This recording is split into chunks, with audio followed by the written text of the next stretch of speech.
रेणुका जी, हमारे चैनलों पर आपका स्वागत है। धन्यवाद आपका। लगातार आप चुनाव प्रचार में लगे हुए हैं, किस प्रकार का आपको समर्थन प्राप्त है? देखिए, मुझे ये कहते हैं बहुत खुशी हो रही है कि आदमपुर हल्के के किसी भी गांव में जहां भी मैं गई हूं वहां एक जोश, उत्साह, एक जश्न का माहौल बना हुआ है और काफ़ी जोश है सभी हमारे आदमपुर वासियों में, क्योंकि ये चुनाव हमेशा की तरह आदमपुर हल्के का चुनाव है। यहाँ आप जितने भी व्यक्ति देख रहे हो, प्रत्येक व्यक्ति यहाँ अपने आप को भव्य बिश्नोई मानकर ये चुनाव लड़ रहे हैं। तो एक जोश और इतना खुशी का माहौल बना हुआ है पूरे आदमपुर हल्के में। तो इसलिए मैं मानती हूँ कि हमारा जो चुनाव प्रचार चल रहा है बहुत ही शानदार तरीके से चल रहा है और एक आदमपुर भव्य जीत की ओर अग्रसर हो रहा है।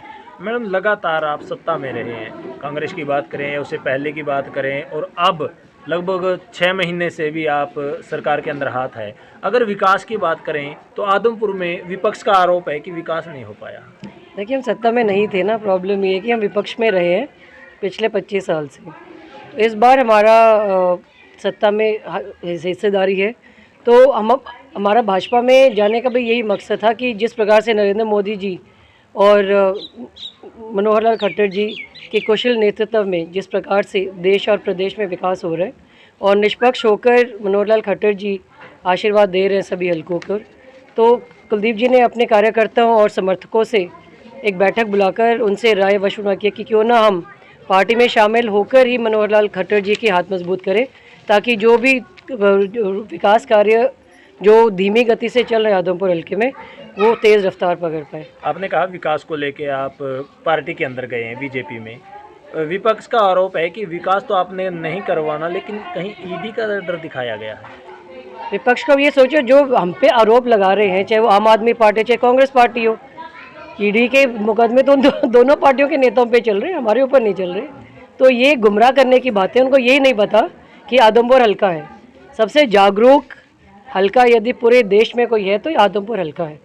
तभी तो उनको पता है सही और गलत, अपने पराये में इनको फ़र्क पता है। तभी यदि 54 साल से भजनलाल जी की यह गढ़ वैसा का वैसा अभी तक खड़ा है, सिर्फ और सिर्फ इनकी सूझबूझ और इनकी समझदारी के कारण। विपक्ष ने आरोप लगाया भव्य बिश्नोई पर भी कि उन पर 4 केस अभी भी लगे हुए हैं, लेकिन जिस टाइम पर्चा भरा था उस टाइम 1 केस दिखाया गया है। क्या कहेंगे इस पर? देखिए, आपके पास स्पष्ट हो चुका है कि ये सिर्फ गुमराह करने की बातें करती है। इनको ये देखना चाहिए, ये भव्य से उम्र में कम से कम डबल उम्र के हैं। इनसे इनके बाप और दादों की उम्र के कैंडिडेट्स खड़े हैं। एक तरफ भव्य बिश्नोई 29 साल का कैंडिडेट, और इनके यदि प्रचार में यदि आप फ़र्क देखो तो एक आदमपुर हल्के की विकास की बात करते हैं, मुद्दों की बात करते हैं, और दूसरे जो इतने मंजे हुए खिलाड़ी हैं वो सब के सब पर्सनल अटैक करने पे तुले हुए। और आपने ये बयान तो दे दिया, आपने ये भी तो पढ़ा ही होगा ना कि भव्य के उसके नामांकन पत्र में कोई कमी नहीं है और उसका किसी प्रकार की कोई भी उसमें दिक्कत नहीं है। जयप्रकाश जी ने तो आज ये भी आरोप लगा दिया, अभी इंटरव्यू करके आए थे, उन्होंने कहा कि कुलदीप बिश्नोई की तो बुद्धि में फ़र्क पड़ चुका है। वो शायद अपनी बात कर रहे हैं, और उनसे ये पूछिए कि 2009 के बाद क्या आप आदमपुर हल्के का रास्ता ही भूल गए थे? आज भटकते हुए यहाँ आए हो, तो ये तो बलि का बकरा बनने आया है ताकि आगे की जो 2024 की अपनी टिकट कहीं ना कहीं से ये पक्की कर पाए। आप महिला हैं, महिलाओं के लिए आपकी क्या प्राथमिकता रहेगी? देखिए, महिलाओं की बेचारियों की बहुत कोई लंबी चौड़ी डिमांड नहीं है।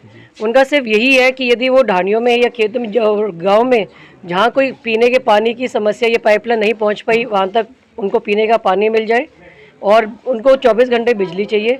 और यदि मार्ग उनके यदि सही सलामत नहीं है तो उनको मार्ग। तो मैंने महिलाओं से सबसे विशेष तौर पे उनको विश्वास दिलाया कि जो भी मूलभूत सुविधाएं की यदि बात है और जो भी उनकी डिमांड्स रहेगी, मैं उनकी आवाज़ और उनके जो भी समस्याएं उनको लेकर मुख्यमंत्री जी तक ज़रूर पहुंचवाऊंगी, और प्रत्येक समस्या का हल करवाने का मेरा पूरा उसमें योगदान रहेगा। भूपेंद्र सिंह हुड्डा जी का कहना है कि चारों कैंडिडेट कांग्रेस के ही हैं, तो कंपटीशन किस में? देखिए, हमारे यहाँ से भव्य से एक चेहरा है, और ये चुनाव जो है आदमपुर वासियों का चुनाव है। हर एक प्रत्येक जो हमारा वोटर है यहाँ पर अपने आप को, चाहे वो स्वर्गीय चौधरी भजनलाल जी का चुनाव रहा हो, चाहे मेरा रहा हो, चाहे माता जी का रहा हो, चाहे कुलदीप जी का रहा हो, या भव्य का रहा है, यहाँ किसी व्यक्ति विशेष हम यहाँ मायने नहीं रखते। हम एक चेहरा है, क्योंकि एक कैंडिडेट को खड़ा होना पड़ता है। यहाँ प्रत्येक व्यक्ति अपने आप को कैंडिडेट समझ के और ये चुनाव लड़ रहा है, और शानदार तरीके से आप देख लेंगे 6 तारीख को एक ऐतिहासिक जीत आदमपुर हल्का दर्ज करने जा रहे हैं। कुछ किसानों का सवाल है कि कुलदीप जी ने किसान आंदोलन में इस्तीफा न दे करके अब इस्तीफा किस कारण से दिया? देखिए, इस्तीफा देना सूझबूझ है या जो भी मांगे, किसी भी वर्ग की कोई मांग है उसको पूरा कराने में विश्वास रखोगे या इस्तीफा देने में विश्वास रखोगे आप? यदि रही बात कोई, ये इन्होंने शुरू में प्रचार किया कि वहाँ पर धरने चल रहे हैं स्कूल वालों के, तो कुलदीप बिश्नोई धरने में नहीं पहुँचा। तो कुलदीप जी ने बेशक धरने में जाके उनसे एक बार मुलाकात की, बैठना ज़रूरी नहीं होता। स्कूल यदि खुलवाए हैं तो कुलदीप जी ने मुख्यमंत्री जी से प्रार्थना करके वो सारे स्कूल खुलवाए, तो आप क्यों किसको ज़्यादा महत्व देंगे, धरने पे बैठना या जो लोग वहाँ धरने पे बैठे हैं उनको समस्याओं का हल निकालना है? कौन सा ज़्यादा महत्वपूर्ण है?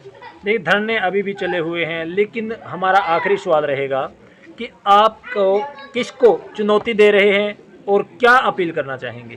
देखिए, हमारी चुनौती हमारे खुद के साथ है कि जो पिछले चुनाव में हमारी लीड रही है उस लीड को कहीं ज़्यादा हम आगे बढ़ाकर एक शानदार जीत हम आदमपुर हल्के में हम दर्ज कर पाए। मेरी सभी से, मेरे वोटर से, मतदाताओं से यही प्रार्थना है कि 3 तारीख को अपने वोट का प्रयोग ज़रूर करें और सही प्रयोग करके यहाँ भव्य अपने जो कैंडिडेट है या अपने आप में आप जो कैंडिडेट हो, एक प्रत्येक व्यक्ति जो यहाँ बैठा है अपने आप मजबूती से ये चुनाव लड़े और एक ऐतिहासिक और एक शानदार जीत हम 6 तारीख को दर्ज करें।